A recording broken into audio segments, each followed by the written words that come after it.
4h46, e olha, enquanto o Supremo Tribunal Federal não conclui o julgamento sobre a descriminalização do porte de drogas, o Congresso Nacional avança no sentido oposto.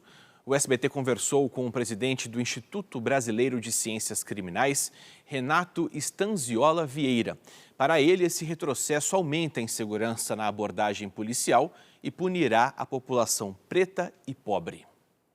Nós temos, há décadas, legislações que se sucedem no combate ao tráfico ilícito de substâncias entorpecentes.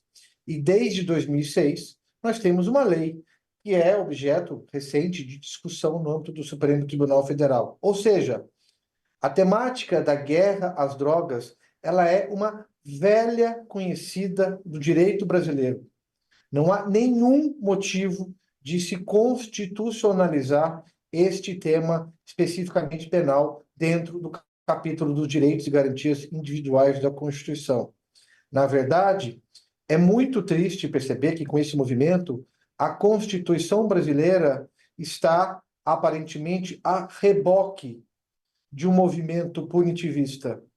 E mais, a Constituição brasileira está aparentemente a reboque de um cabo de força entre o parlamento brasileiro e uma possível decisão a ser proferida no âmbito da jurisdição constitucional brasileira.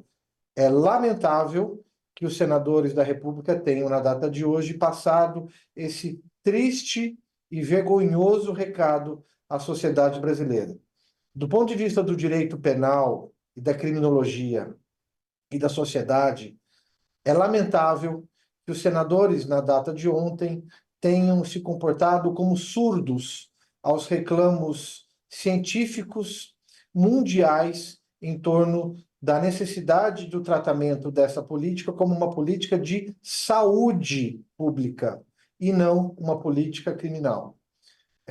O que nós percebemos é que já com todas essas sequências da legislação brasileira no combate de drogas, essa política de guerra às drogas é responsável enormemente pelo dramático quadro de hiperencarceramento que nós temos no Brasil. A política de drogas e dados estatísticos de entidades públicas é responsável pelo quadro de hiperencarceramento.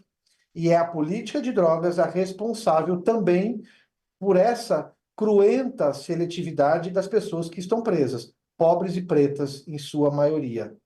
O Supremo Tribunal Federal será possivelmente chamado a apreciar esse tema via controle abstrato de constitucionalidade. O Brasil convive com a possibilidade da Suprema Corte apreciar a constitucionalidade de emendas.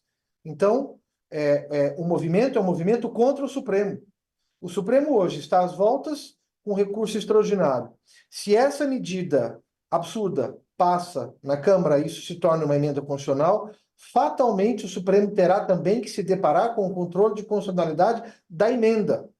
E essa proposta ela tem uma agravante que é a seguinte: há anos se discute na ciência, na academia e na prática o risco da seletividade dessa apreciação precária da autoridade policial do que é o traficante, do que é o usuário. Há anos se discute isso.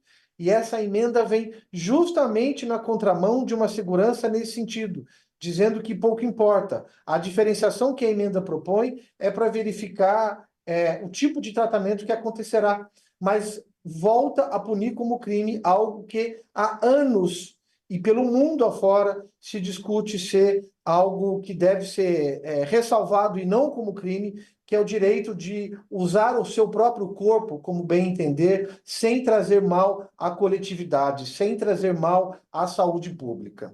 Mas o Supremo terá que ser provocado a apreciar isso mais uma vez.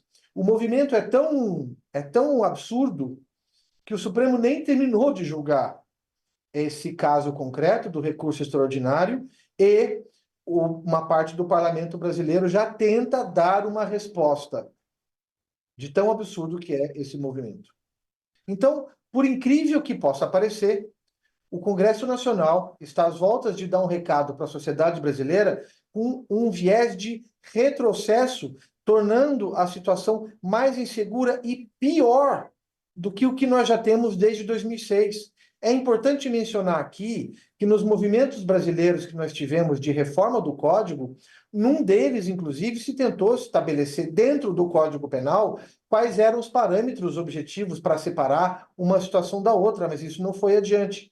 Então, agora, se essa proposta passa, além do absurdo de significar uma quebra na espinha dorsal e na razão de ser dos direitos e garantias individuais, ela significará um retrocesso de tratamento que desde 2006 nós já não tínhamos.